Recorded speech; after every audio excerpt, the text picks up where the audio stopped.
The Merritt Club, located north of Libertyville, has multiple teeing areas, allowing you to play as far back as 7,200 yards, 6,500 yard average for the men, and 5,500 for the women.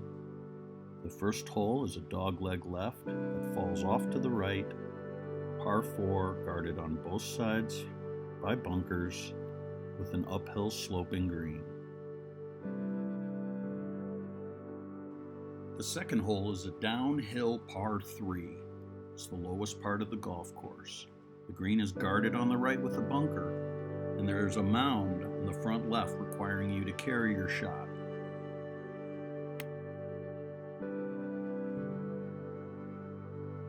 The third hole at the Merritt Club is our signature par 5. It's a demanding hole requiring an accurate tee shot, and then navigating over the creek to the parallel fairway, which is guarded on the right by 2 bunkers. And then your approach to a right to left sloping green, which slopes down to the water and is guarded on the right by a bunker. This is the most technically demanding hole on the golf course.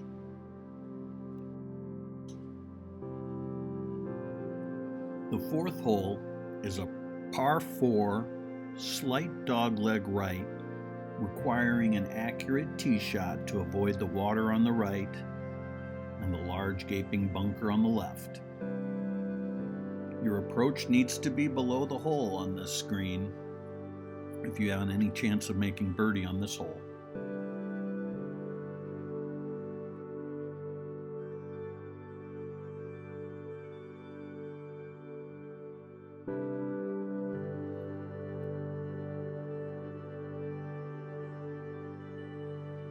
The next hole is another par 4, which bends slightly to the left, favoring the golfer who's a right-hander who plays a draw. The trees on the right are definitely to be avoided, and a short iron to this green will give you a good chance at par.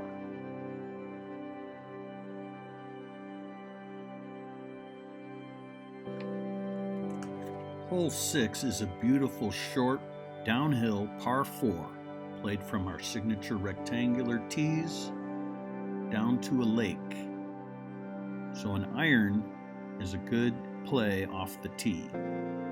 The fairway winds around between the 2 lakes onto a well-guarded green, making it a challenging, short, beautiful par 4.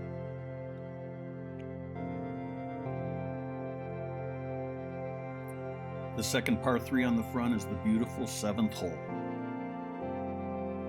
The water is on the left side, needs to be carried, but not too far to reach the bunkers on the right and behind this green. The green slopes from back to front, so another green to keep your shot below the hole.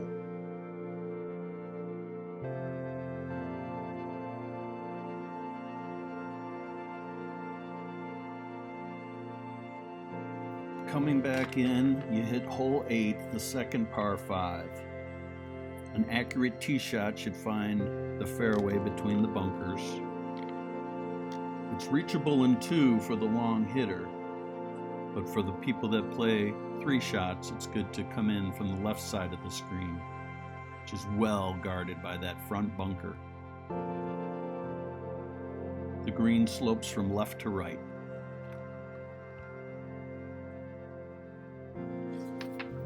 Coming in on hole 9, it's a tough way to finish the front side with an uphill par 4, which forces players to hit the drive to the landing area, and you almost always need an extra club to get up to this green.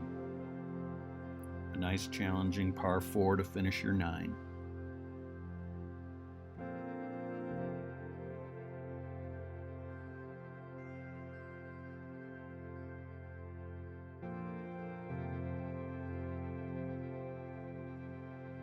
After getting a refreshment at the locker room, you head downhill to the 10th hole, which actually goes back uphill to the green. so it's better to take an extra club on this hole.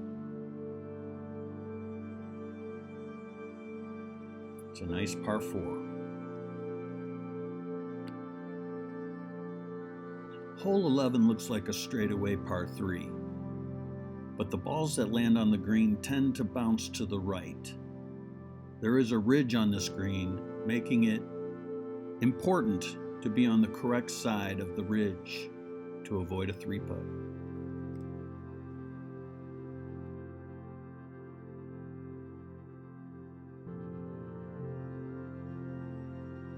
Hole 12 is a sweeping right par 5, playing 608 yards from the championship tee. So the key here is keeping your drive to the left of that first fairway bunker, allowing you a better line to the approach area. The conservative shot here is a layup that stays clear of those fairway bunkers. It's a straightforward green, guarded to the right by a bunker.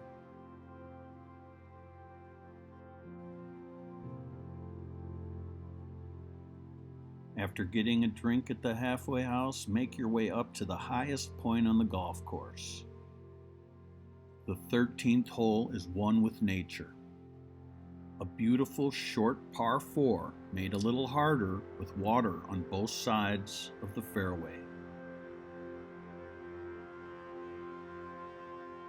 A mid-iron to an undulating green, which is protected by water on the left and bunkers on the right, make for a not only beautiful hole, but a challenging par 4.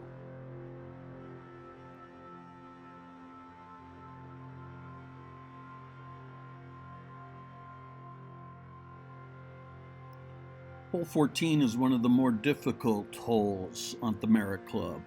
Well guarded on the right by this big lake, forcing you to bite off as much as you can chew on your drive. The approach shot is uphill, requiring an extra club to get on this green and try to get out of here with a par.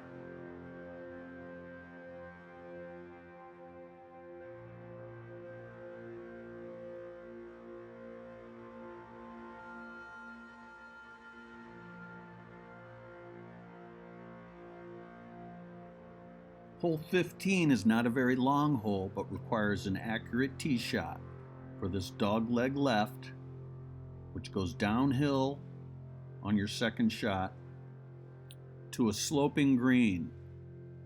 Very important to stay below the hole on this green, which is well guarded on the right by those bunkers.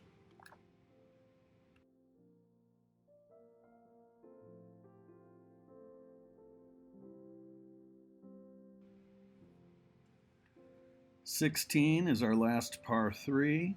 It's a downhill hole over the water, guarded by a bunker behind the green. It's usually an extra club if the pin is on the back left.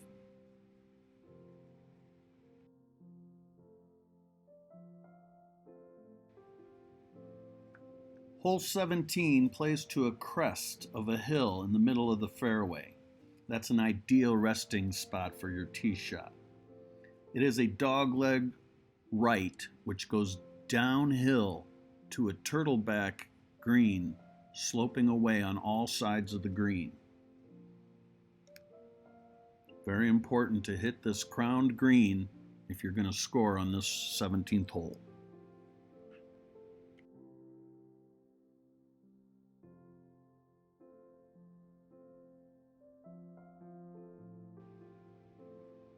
The 18th hole is a classic finishing hole.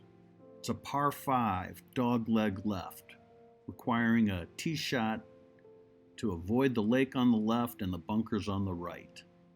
The big hitters can cut off some distance on this hole, but your approach goes up a hill to a green guarded on both sides with bunkers. Makes for a great finishing hole.